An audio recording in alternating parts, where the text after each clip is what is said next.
నమస్తే, నేను యామ్ని. ప్రస్తుతం మనం corporate commerce one of the founders Neelakamal గారితో ఉన్నాం. వారితో మాట్లాడదాం. నమస్తే అండి. నమస్తే అండి.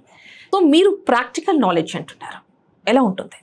ప్రాక్టికల్ నాలెడ్జ్ అంటే ఫర్ ఎగ్జాంపుల్ మనం ఈత నేర్చుకోవడం అనుకోండి.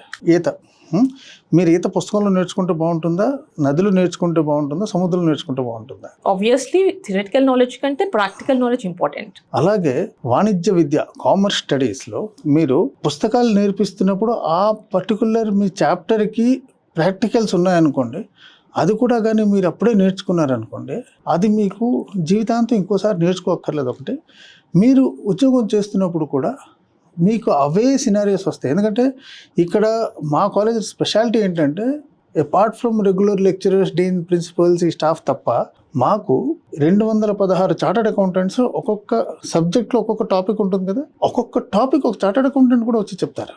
అంటే గెస్ట్ లెక్చర్స్ వస్తూ ఉంటారు. Guest lectures for each topic ఒక గెస్ట్ లెక్చర్, అతనికి దాంట్లో ఉన్న ఎక్స్పీరియన్స్ ఉంటుంది, అతనే వచ్చి చెప్తారు. ఇది apart from book knowledge, practical knowledge, theoretical knowledge will be taught by a qualified chartered accountant.